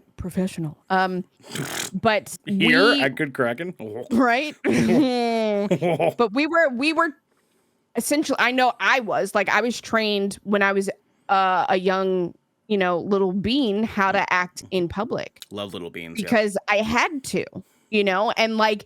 I was taught because of the way that I saw people look at me, because I was raised in a white family, but I am, you know, of color. So I would see the microaggressions and I didn't understand them, but I changed my behavior accordingly. Nobody's going to listen to me when I am irate and screaming from the top of my lungs, because not only am I Black, but I am female presenting. And that in and of itself is like the Achilles heel. So if I am to really go in on trying to change something, I have to be even more professional. Yeah. And more eloquent than my white counterpart. Yeah, unfortunately. Garrick, you look like you were going to jump in before. Go ahead and say what you're going to say, and then I want to put on one final port for you and things here. Oh yeah, I wanted to just put a clarification out there because I forget that I look like this sometimes. Right? Don't we all? You know what I mean? I was coming from V-neck and everything. From the perspective. Yeah, right? I was coming from the perspective specifically, and I should have clarified this at the beginning because I didn't. That like I'm specifically talking about those individuals that feel the need for every character to be white.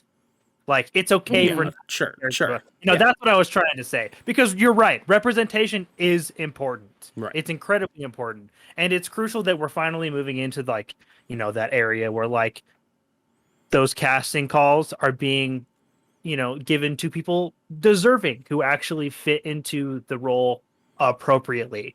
But, I was just coming from the place where, like, we get it. Like, Captain America was a white dude in the comics. Like originally, but guess what? If they would have cast somebody else not white as the original, Steve Rogers, and they did like a stupid good job, it would have been. Okay. It would have been fine. To add on to that, yeah.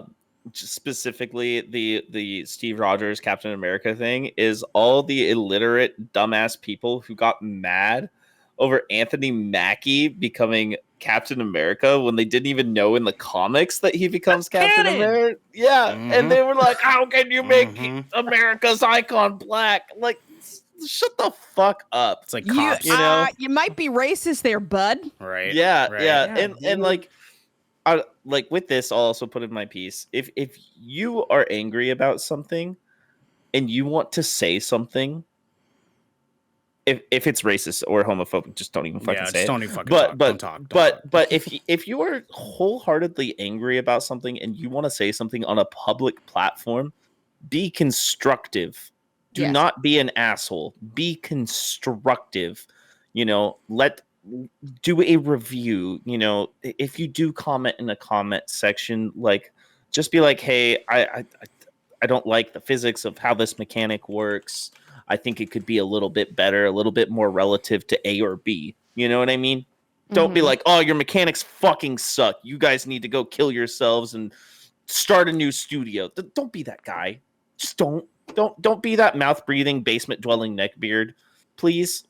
Fucking amoeba. So we gotta come to an end on things here, but I have one last little mic drop for everyone here is just the things that you love. I want to end this on a positive note here. Okay, please love the things you love in a healthy manner. Okay, love them with all your heart, embrace them, hold them close to you in a way that is going to fulfill you and make you feel whole. Yeah. That was the name of my section. I'm trying here.